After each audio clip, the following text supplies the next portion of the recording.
हाय बच्चों party, this is your educator Shubham Pathak और आज हम करने वाले हैं एज ऑफ इंडस्ट्रियलाइजेशन 25 मिनट के अंदर। तो चैप्टर की शुरुआत होती है दो इंपॉर्टेंट पेंटिंग के साथ। पहली पेंटिंग की बात करें तो ये ईटी पॉल की म्यूजिक कंपनी द्वारा जो एक मैगजीन पब्लिश हुई थी उसके कवर पेज पे आई थी। इसका नाम था डॉन ऑफ द सेंचुरी। ये पेंटिंग काफी इंटरेस्टिंग है। इसमें आपको एंजल लाइक फिगर एक देखने को मिलती है और उसके पीछे काफी सारी चीजें देखने को मिलती हैं, जैसे कि रेलवे, जैसे कि कैमरा, जैसे कि steam engine, all of that. और ये जो एंजल है वो खड़ी एक ऐसे पहिए पे जिसमें पर लगे हुए हैं, यानी कि विंग्स लगे हुए हैं। तो ये जो पहिया है जिसपे विंग्स लगे हुए हैं ये सिंबलाइज करता है टाइम को, और ये एंजल सिग्निफाई करती है प्रोग्रेस को, क्योंकि धीरे धीरे दुनिया में इंडस्ट्रियलाइजेशन आ रहा था, टेक्नोलॉजी आ रही थी और दुनिया पहुंच रही थी एक नए दौर की तरफ जहां पे इंडस्ट्रियलाइजेशन का दौर होने वाला था। और इसी एंजल के पीछे जो चिन्ह है वो सिंबलाइज करते हैं इसी टेक्नोलॉजी को, जैसे कि railway, steam engine and all of that. अच्छा, एक और पेंटिंग थी जो 1901 में बनी थी। इस पेंटिंग के दो भाग हैं। ऊपर वाले भाग में आपको देखने को मिलता है ओरिएंटल कल्चर का अलादीन। आप सब जानते हो कि अलादीन के पास एक चिराग हुआ करता था।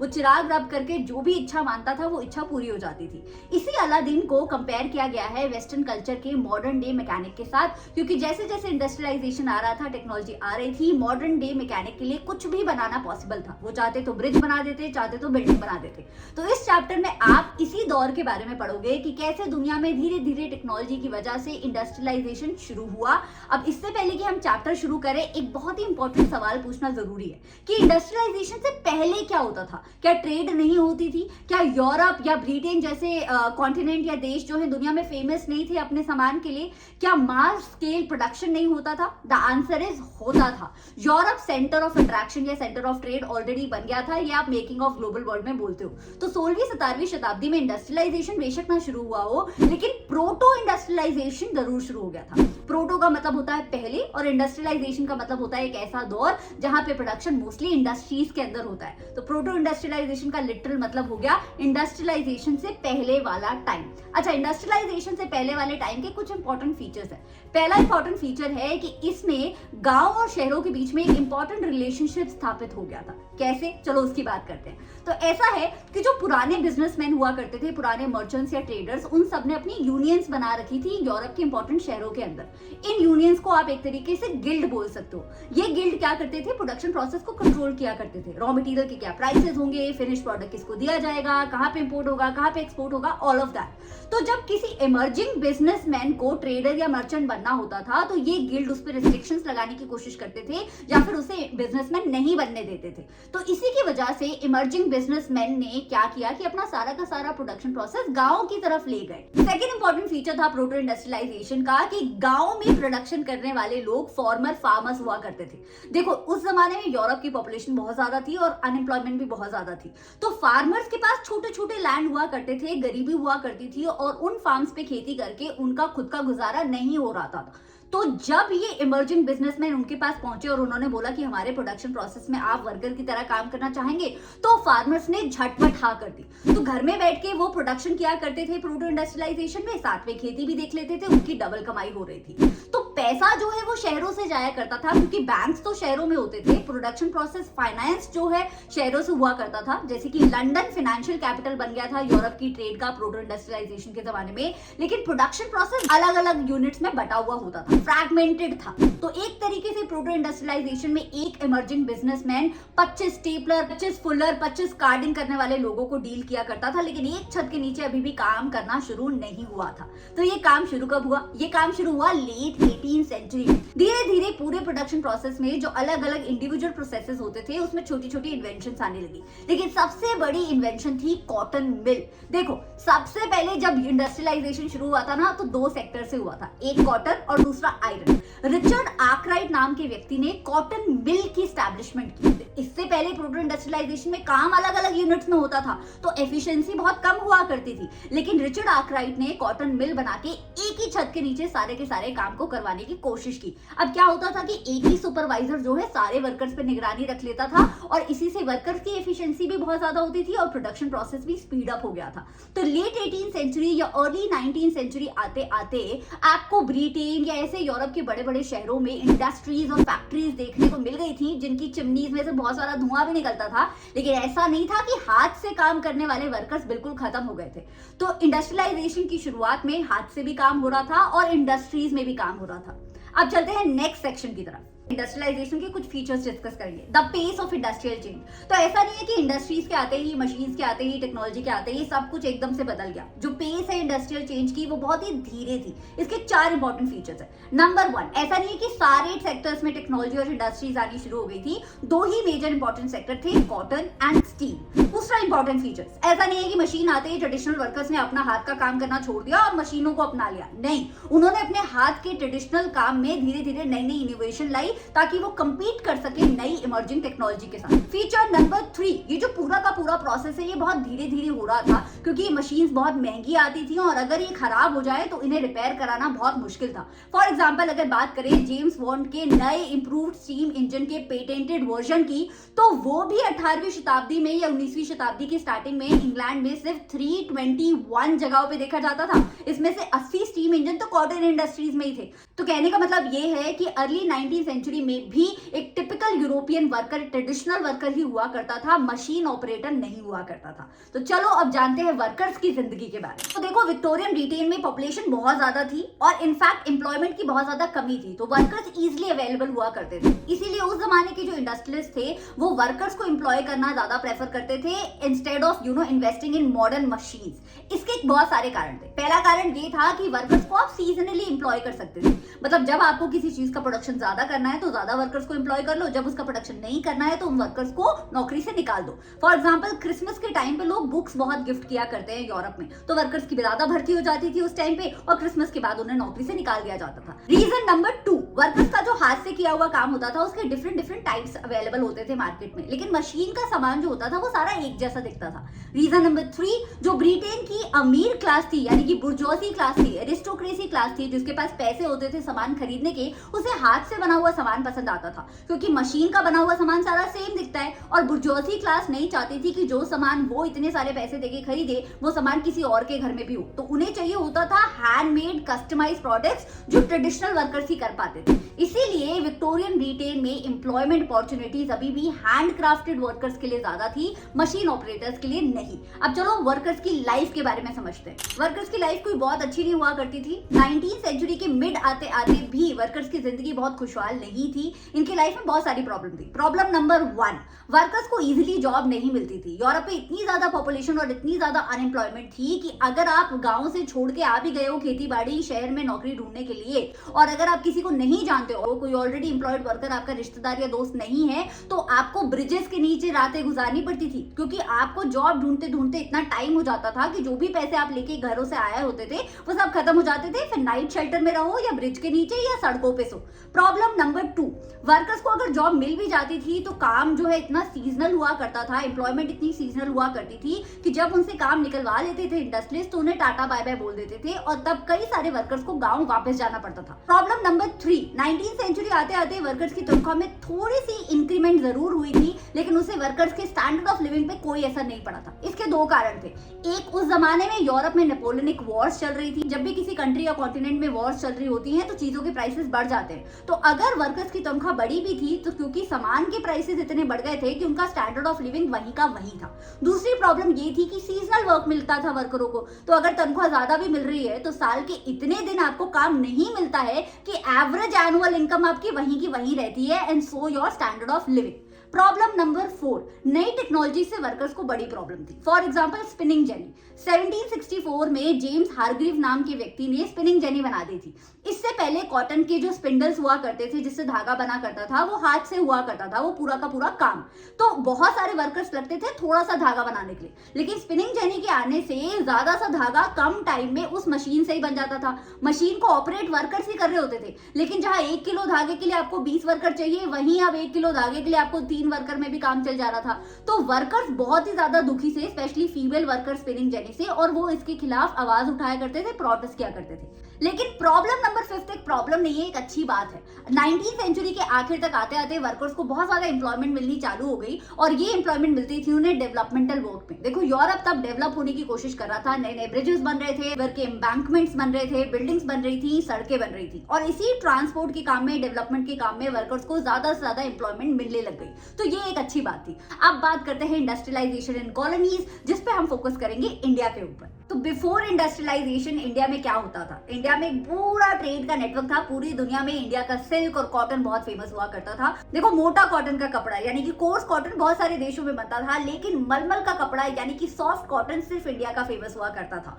और हम ये कॉटन का कपड़ा बहुत सारे देशों और कॉन्टिनेंट को सप्लाई किया करते थे। हमारे नदर्न इंडिया से लैंड के थ्रू कॉटन का कपड़ा एक्सपोर्ट हुआ करता था और कोस्टल इलाकों से सी रूट के थ्रू हुआ करता था। और इस प्रोटो इंडस्ट्रियलाइजेशन इन इंडिया के जमाने में इस पूरे इंडियन ट्रेड में बहुत सारे लोग इन्वॉल्व हुआ करते थे। कुछ लोग होते थे जो कपड़ा बनाते थे, उन्हें आप वीवर बोलते हो। कुछ लोग होते थे उस पूरे प्रोडक्शन प्रोसेस के लिए पैसा देते थे, उन्हें आप बैंक बोलते हो या फाइनेंसर्स बोलते हो। कुछ लोग होते थे जो बने हुए कपड़े को वीवर से पोर्ट तक ले जाया करते थे, उन्हें सप्लाई मर्चेंट बोला जाता था। और कुछ लोग होते थे जो बड़े बड़े देशों की शिपमेंट कंपनीज या शिपर्स से बड़े बड़े सप्लाई मर्चेंट्स के साथ डील ब्रेक किया करते थे, उन्हें ब्रोकर्स बोला जाता था। तो proto industrialisation in India had a lot of people involve. लेकिन 1750 यानी कि 18वीं शताब्दी के मिडल में आते आते इंडिया के पूरा ट्रेड नेटवर्क बिखरने लग गया। कारण इसका था कॉलोनियल गवर्नमेंट। कॉलोनियल गवर्नमेंट ने पुराने जितने भी पोर्ट्स थे उन सबको ध्वस्त करना शुरू कर दिया और नए नए पोर्ट्स बनाने शुरू कर दिए। तो सूरत और हुगली जो ओल्ड पोर्ट्स में काउंट होते थे, उन पे धीरे धीरे ट्रेड वॉल्यूम कम हो गया और नए पोर्ट्स जैसे कि बॉम्बे और कैलकाटा ग्रो होने लग गए। धीरे धीरे इंडिया में ऐसे लॉज बना दिए कॉलोनियल गवर्नमेंट ने जिससे ट्रेड में उनके पास पावर और ज्यादा इकट्ठी हो गई और उन्होंने इंडियन ट्रेड में मोनोपोलाइज कर दिया। मोनोपोलाइज करने का मतलब होता है जब आप किसी सेक्टर की ट्रेड या प्रोडक्शन प्रोसेस को कंप्लीटली कंट्रोल करते हो, सिंगल हैंडेडली कंट्रोल करते हो। और इसी चक्कर में जितने भी इंडिया के बैंकर्स थे, मर्चेंट्स थे, ब्रोकर्स थे, उन सबको इंडियन ट्रेड से हाथ धोना पड़ा। कितने सारे इंडियन बैंकर्स या फाइनेंसर्स बैंकरप्ट हो गए उसी जमाने में। और ये पूरा प्रोसेस बहुत सारे सालों तक चलता रहा और धीरे धीरे कॉलोनियल पावर जैसे जैसे ग्रो होती रही तो लोगों ने अपने को बचाने के लिए, अपने ट्रेड को बचाने के लिए इसी कॉलोनियल गवर्नमेंट के ट्रेडिंग नेटवर्क में अपने आप को इन्वॉल्व कर दिया। जिन लोगों ने इसमें खुद को इन्वॉल्व नहीं किया उन्हें ट्रेड से हाथ धोना पड़ा। तो चलो बात करते हैं कि कॉलोनियल गवर्नमेंट की ट्रेड मोनोपोली की वजह से वीवर्स की जिंदगी पे क्या असर पड़ा। अब वीवर्स की लाइफ की बात हम दो भागों में करेंगे, एक 19वीं शताब्दी से पहले और दूसरी 19वीं शताब्दी के बाद। ऐसा इसलिए है क्योंकि 19वीं शताब्दी से पहले मशीन मेड कपड़े का प्रोडक्शन ब्रिटेन में बड़े स्केल पे चालू नहीं हुआ था, इसलिए ब्रिटेन को यानी कि कॉलोनियल गवर्नमेंट को इंडिया के कपड़े की जरूरत थी। 19वीं शताब्दी के बाद वहां पे मशीन मेड कपड़ा बनना बहुत अच्छे से चालू हो गया था, तो वो हम दूसरे सेक्शन में डिस्कस करेंगे। चलो पहले से स्टार्ट करते हैं, यानी कि 17-18 सेंचुरी में 18वीं शताब्दी में ब्रिटेन को इंडिया के कपड़े की जरूरत बहुत ज्यादा थी, लेकिन उसे चाहिए था कि कपड़ा उसे सस्ते दाम पे मिल जाए और सप्लाई भी बिल्कुल एफिशिएंटली मेंटेन रहे, लेकिन ऐसा हो नहीं पाता था। इंडिया के कपड़े की डिमांड पूरी दुनिया में इतनी ज्यादा थी कि कपड़े के खरीदार इंडिया में पोर्तुगल से भी आया करते थे, फ्रांस से भी आया करते थे, डेनमार्क से भी आया करते थे और फिर सप्लाई मर्चेंट्स और वीवर्स उन्हें ही अपना कपड़ा बेचा करते थे जिनसे उन्हें सबसे अच्छे दाम मिलते थे। तो पूरी की पूरी बार्गेनिंग पावर जो है वर्कर्स के हाथ में यानी वीवर्स के हाथ में हुआ करती थी। लेकिन जैसे जैसे पॉलिटिकल पावर को एनहांस करके कॉलोनियल गवर्नमेंट यानी कि ईस्ट इंडिया कंपनी ने इंडिया में अपनी ट्रेड पे मोनोपोली स्थापित की, वैसे वैसे उन्होंने ये बार्गेनिंग पावर वीवर के हाथ से छीन ली। ऐसा कैसे किया? ऐसा दो तरीके से किया। नंबर 1, इससे पहले क्या होता था कि इंडिया के ट्रेडिंग सिस्टम में बहुत सारे लोग इन्वॉल्व थे, bankers, merchants, broker etcetera etcetera. लेकिन ईस्ट इंडिया कंपनी ने पूरे प्रोसेस में एक नई जॉब बना दी। इस जॉब का नाम था गोमस्ता। अब सप्लाई भी देखना है अगर कपड़े का तो भी गोमस्ता करेगा, क्वालिटी चेक करनी है तो भी गोमस्ता करेगा। यानी कि ईस्ट इंडिया कंपनी और वीवर्स के बीच का जो कनेक्शन है वो सिर्फ गोमस्ता किया करते थे। गोमस्ता पेड सर्वेंट्स हुआ करते थे जिन्हें ईस्ट इंडिया कंपनी पैसे देती थी, कमीशन देती थी ये काम करने के लिए। तो सारे ब्रोकर्स, फाइनेंसर्स और सप्लाई मर्चेंट्स बैंकरप्ट हो गए यानी कि अनएम्प्लॉयड हो गए और गोमस्ता को मिलने लगे पैसे ईस्ट इंडिया कंपनी के लिए काम करने का। इससे सप्लाई भी रेगुलर होती थी और कम दाम में सामान भी मिल जाता था। नंबर 2, अब ईस्ट इंडिया कंपनी क्या करती थी? लोन देती थी। देखो, कपड़ा बनाने वाले लोग यानी वीवर्स को अगर कॉटन का कपड़ा बनाना है तो फार्मर से कॉटन खरीदना पड़ेगा, रॉ कॉटन खरीदने में पैसे लगेंगे। ईस्ट इंडिया कंपनी ने इन्हीं वीवर्स को लोन देने शुरू कर दिए कि आप हमसे लोन लो, इस पैसे से वो रॉ कॉटन खरीदो और फिर कपड़ा बनाओ। जिन जिन एग्रीकल्चरल फार्मर्स ने ये लोन लिए वो बाउंड हो गए ईस्ट इंडिया कंपनी को अपना कपड़ा बेचने के लिए। अब वो डेनमार्क से आए हुए, पोर्तुगल से आए हुए, फ्रांस से आए हुए ट्रेडर्स को अपना कपड़ा नहीं बेच पा रहे थे, तो धीरे धीरे बार्गेनिंग पावर जो है उनसे छीन ली गई।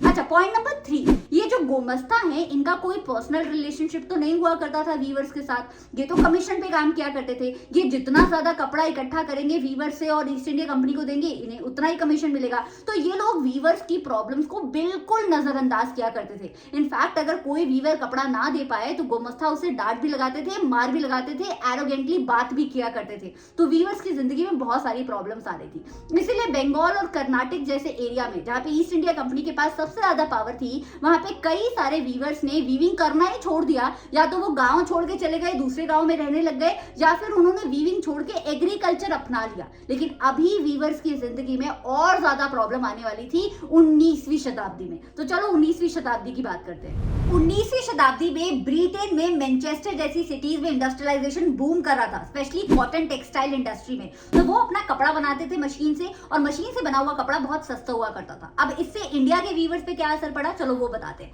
पहली प्रॉब्लम तो ये थी कि अब इंडिया का वीवर्स का बनाया हुआ जो कपड़ा होता था, जो अच्छी क्वालिटी का होता था लेकिन थोड़ा महंगा होता था क्योंकि हाथ से बनता था, उस कपड़े को ब्रिटेन ने अपनी कंट्री में यूज करना बंद कर दिया। क्योंकि वहां के जो इंडस्ट्रियलिस्ट थे, ब्रिटेन के इंडस्ट्रियलिस्ट, वो गवर्नमेंट पे प्रेशर डाल रहे थे कि भाई अगर आप इंडिया से अच्छा कपड़ा मंगाओगे तो फिर हमारा मशीन मेड कपड़ा कौन खरीदेगा। तो उन्होंने इंडियन कपड़े का इंपोर्ट ब्रिटेन के अंदर बिल्कुल बंद कर दिया।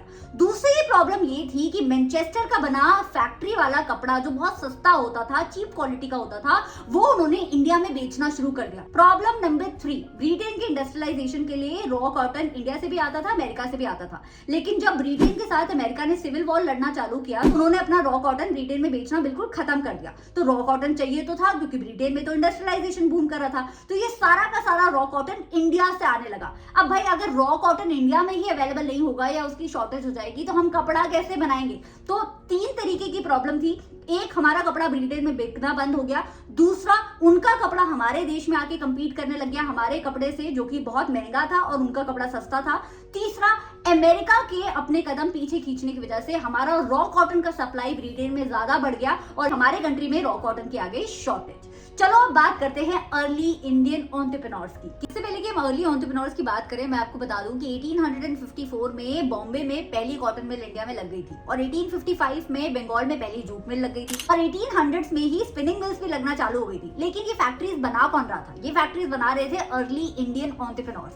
एक्चुअली आपने making of the global world में चाइना के साथ ओपीएम ट्रेड वाला टॉपिक पढ़ा है। आपने देखा है कि कैसे कॉलोनियल गवर्नमेंट यानी कि ईस्ट इंडिया कंपनी चाइना को ओपीएम सप्लाई किया करती थी और चाइना से बदले में टी लिया करती थी जो वो ब्रिटेन भेजती थी। इसी ट्रायंगुलर ट्रेड में कई सारे इंडियन लोगों ने बहुत सारा पैसा बना लिया था, सप्लायर्स बनके या फिर ब्रोकर्स बनके एंड ऑल ऑफ दैट। ये जो उन्होंने चाइना के ओपीएम ट्रेड से पैसा इकट्ठा किया था ना, उसमें से कई लोगों ने इस पैसे को लगा के बिजनेसमैन बनने का सोचा। इन्हीं को बोलते हैं अर्ली इंडियन एंटरप्रेन्योर्स।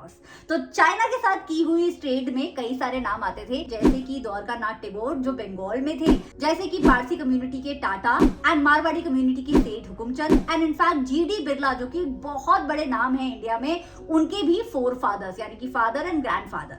तो ये सारे तो हो गए इंडियन इंडस्ट्रियलिस्ट। लेकिन इनके अलावा भी बहुत सारे कमर्शियल ग्रुप्स हुआ करते थे, जैसे कि कुछ लोग हुआ करते थे जो फैक्ट्रीज लगाते नहीं थे लेकिन फैक्ट्रीज को फाइनेंस किया करते थे, पैसा दिया करते थे। कुछ लोग होते थे जो एक शहर से दूसरे शहर में सामान सप्लाई किया करते थे, जैसे कि सप्लायर्स। कुछ लोग हुआ करते थे जो डील ब्रेक कराया करते थे वीवर्स और इंडस्ट्रियलिस्ट के बीच में। तो ये भी लोग थे, लेकिन इंडस्ट्रियलिस्ट भी धीरे धीरे इंडिया में फ्लरिश कर रहे थे। अब ईस्ट इंडिया कंपनी से ये देखा तो जा नहीं रहा था, वो चाह रही थी कि कैसे इंडियन ट्रेड पे पूरा मोनोपोली और अच्छे से स्थापित किया जाए। तो वो इंडस्ट्रियलिस्ट को इंडिया के तंग किया करती थी। वो क्या करती थी, या तो अपने चेंबर ऑफ कॉमर्स बना लेती थी इंडिया में, यूरोपियन चेंबर ऑफ कॉमर्स, उसमें इंडियन इंडस्ट्रियलिस्ट को घुसने नहीं देती थी, या फिर वो यूरोपियन एजेंसीज इंडिया में सेटअप करवा देती थी, या फिर बैन लगा देती थी इंडियन एंटरप्रेन्योर्स को ब्रिटेन के साथ बने हुए यानी कि प्रोड्यूस्ड फिनिश प्रोडक्ट्स में ट्रेड करने से। वो बोलती थी तुम्हें अगर ब्रिटेन में कुछ सप्लाई करना है तो तुम रॉ मटेरियल दे दो जो कि सस्ते दाम में बिकता है, लेकिन तुम महंगा फिनिश प्रोडक्ट मत बनाओ ताकि ब्रिटेन का इंडस्ट्रियलाइजेशन हर्ट ना हो। तो कुछ करके ईस्ट इंडिया कंपनी इंडिया के एंटरप्रेन्योर्स को तंग करती थी,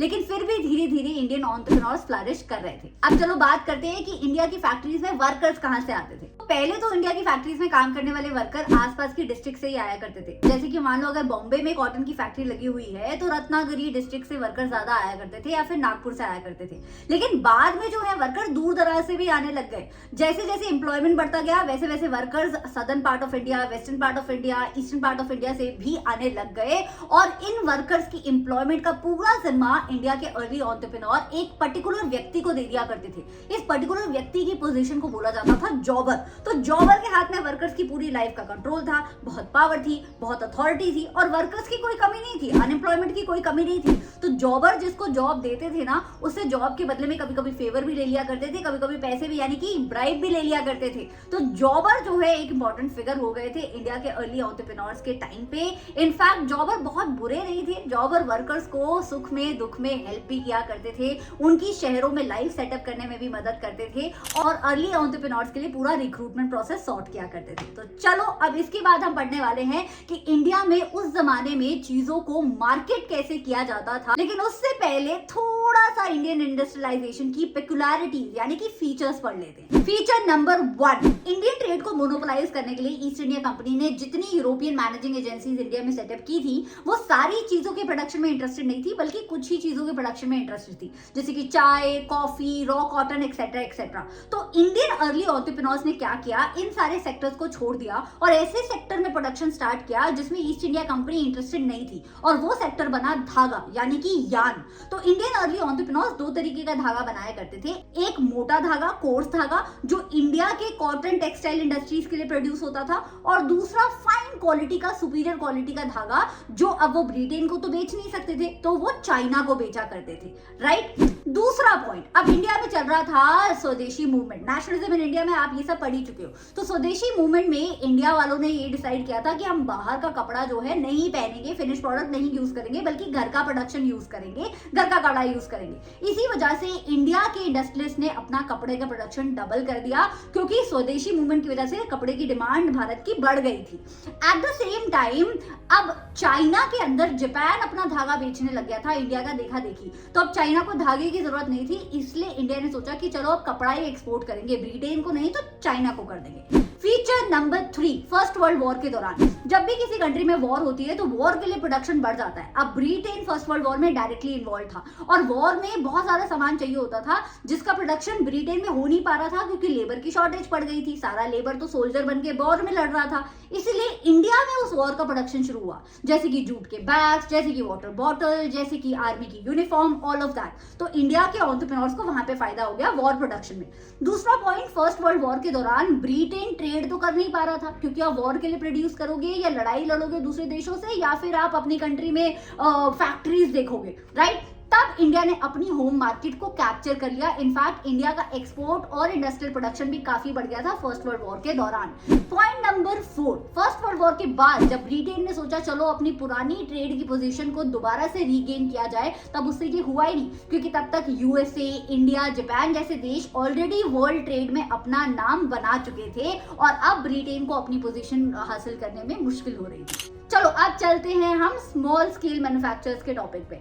अब सोचने वाली बात यह है कि कायदे से देखा जाए तो जब इंडिया में इंडस्ट्रियलाइजेशन आया 20वीं सेंचुरी में, तो स्मॉल स्केल मैन्युफैक्चरर्स को वाइप आउट हो जाना चाहिए था, लेकिन ऐसा नहीं हुआ। इनफैक्ट स्मॉल स्केल मैन्युफैक्चरर्स का प्रोडक्शन बढ़ता रहा स्टेडीली एंड स्लोली। अब ऐसा कैसे हुआ? इंडस्ट्रियलाइजेशन के जमानों में स्मॉल स्केल मैन्युफैक्चरर्स ने खुद को सर्वाइव कैसे करवाया? तो इसके बहुत सारे कारण है। कारण नंबर 1 है कि उस जमाने में भी जो इंडस्ट्रियल ग्रोथ हो रही थी इंडिया में, वो बहुत ही धीरे धीरे हो रही थी। मोस्टली जो वर्कर्स हुआ करते थे वो हाथ का काम किया करते थे, स्मॉल छोटी छोटी फैक्ट्रीज में किया करते थे, राइट। पॉइंट नंबर 2 ये है कि टेक्नोलॉजी जैसे कि स्पिनिंग जेनी और फ्लाई शटल को स्मॉल स्केल मैन्युफैक्चरर्स ने डर के यूज ना करने से मना नहीं कर दिया, बल्कि उन्हें अपना दोस्त बनाया। उन्होंने इस टेक्नोलॉजिकल इन्वेंशंस को यूज करके अपना प्रोडक्शन बढ़ाया और हाथ का काम जारी रखा। Point number 3, small scale manufacturers ने 2 तरीके का कपड़ा बनाना शुरू किया। एक मोटा कपड़ा जो सस्ते दाम में बन जाता था और बिक जाता था, दूसरा फाइन क्वालिटी का कपड़ा जो महंगे दाम में बिकता था। महंगा कपड़ा वो इंडिया के अमीर लोगों को बेचा करते थे, जिनका खेती बाड़ी पे इतना डिपेंडेंस नहीं हुआ करता था कि अगर थोड़ी सी खेती बाड़ी कम हुई है तो वो कपड़ा ना खरीद पाए। और सस्ता कपड़ा वो बनाया करते थे गरीब लोगों के लिए, जो कभी कभी अगर फमीन आ जाता था या फिर सूखा पड़ जाता था तो वो कपड़ा नहीं खरीद पाते थे, लेकिन ओवरऑल वो सस्ते कपड़े का प्रोडक्शन भी और खरीदारी भी अच्छे से चलती रहती थी। तीसरा पॉइंट, मशीन का कपड़ा जो होता था उसमें इन्वेंशन करना बहुत ही ज्यादा डिफिकल्ट होता था। वो कपड़ा सारा सेम तरीके से दिखता था, लेकिन जो इंडिया का अमीर सेक्शन था, जो जरी वाली साड़ी पहना करता था, जो डिफरेंट डिफरेंट साड़ी पे हैंडवर्क पसंद किया करता था, वो हाथ का काम तो हाथ का काम होता था। वो इंडिया में कोई भी सदी रही हो, 20वीं सदी, इंडस्ट्रियलाइजेशन का जमाना क्यों ना रहा हो, वो अमीर सेक्शन ऑफ द सोसाइटी उसी को पसंद करता था। तो मैं ये नहीं बोल रही हूँ कि स्मॉल स्केल मैन्युफैक्चरर्स को इंडस्ट्रियलाइजेशन के जमाने में खूब फायदा हुआ, उनका स्टैंडर्ड ऑफ लिविंग बहुत हद तक बढ़ गया, लेकिन वो सर्वाइव कर गए और वो एक पास्ट के रेमिनेंट बन के नहीं रहे, भी इंडिया में रेलिवेंट स्पेस को ऑक्यूपाई करते हैं। तो चलो अब समझते हैं कि इंडिया में सामानों को मार्केट कैसे किया जाता था। देखो, जब भी मार्केट में नए प्रोडक्ट्स को लॉन्च किया जाता है तो कंज्यूमर्स को उस प्रोडक्ट के बारे में बताना पड़ता है और ये भी बताना पड़ता है कि उन्हें ये प्रोडक्ट क्यों खरीदना चाहिए। तो उन्हें कन्विंस करना पड़ता है किसी प्रोडक्ट को खरीदने के लिए। आज भी आप देखते हो तो टीवी पे, रेडियो पे आपको एडवर्टीजमेंट दिखते रहते हैं जहाँ पे लोग आपको कुछ ना कुछ खरीदने के लिए कन्विंस कर रहे होते हैं। ये बहुत पहले से होता आ रहा है। इनफैक्ट मैनचेस्टर जैसी सिटीज जो अपना बना बनाया सामान इंडिया में बेचा करती थी, वो भी एडवर्टीजमेंट का सहारा लिया करती थी। ये एडवर्टीजमेंट न्यूज़पेपर में भी आते थे, रेडियो पे भी आया करते थे। जब टेलीविजन इंडिया में आ गया था तो टेलीविजन पे भी आया करते थे। इन एडवर्टीजमेंट से लोगों को कन्विंस किया जाता था, परसुएट किया जाता था। इनफैक्ट कभी कभी ऐसे सामान को भी बेच दिया जाता था जिसकी लोगों को असलियत में जरूरत भी नहीं होती थी। तो ऐसा किया कैसे जाता था, इसके लिए कई सारे पैतरे थे।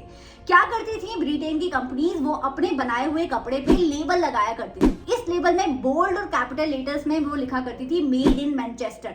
तो जब मेड इन मैनचेस्टर इंडिया के कंज्यूमर्स देखा करते थे तो उन्हें लगता था, अरे ये कपड़ा तो ब्रिटेन में बन के आया है, ये तो हमेशा ही अच्छी क्वालिटी का होगा, और वो जल्दी खरीद देते थे। इनफैक्ट कभी कभी सामानों के लेबल्स पे सिर्फ चीजें नहीं लिखी होती थी, टेक्स्ट नहीं लिखा होता था, बल्कि इमेजेस भी बनी होती थी। ये इमेजेस कभी इंडिया के भगवानों की होती थी, देवी देवताओं की होती थी, जैसे कि सरस्वती, कृष्णा, लक्ष्मी। माचिस के डब्बों पे, अखबारों पे, ये सारी की सारी इमेजेस आपको बार बार एडवर्टीजमेंट्स में देखने को मिलती थी, ताकि लोग अगर उस भगवान को मानते हैं, उस देवी देवता की पूजा करते हैं, तो वो सामान खरीदने के लिए ज्यादा वल्नरेबल हो जाएंगे। कभी कभी ये इमेजेस जो है राजा महाराजा की भी हुआ करती थी, जो एक अच्छी क्वालिटी का प्रतीक होती थी। भाई कोई माचिस पे अगर राजा साहब छपे हुए हैं तो वो राजा अगर ये माचिस यूज करता है तो आपको लगेगा मुझे भी यूज करनी चाहिए।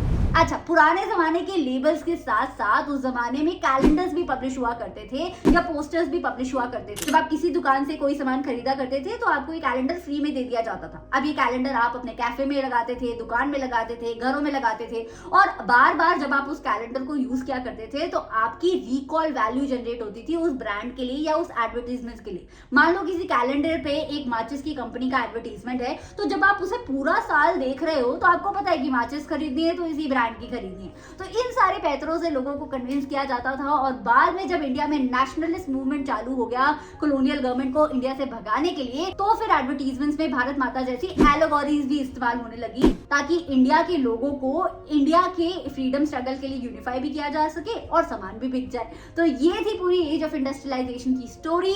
ये बहुत ही लंबा प्रोसेस था। I hope you enjoyed this video. अगर आपको पूरा एक्सप्लेनेशन चाहिए तो उसका लिंक मैंने कमेंट्स में पिन कर दिया है। Don't forget to like the video and share it with your friends, and subscribe नहीं किया चैनल तो कर लो यार। Bye and take care.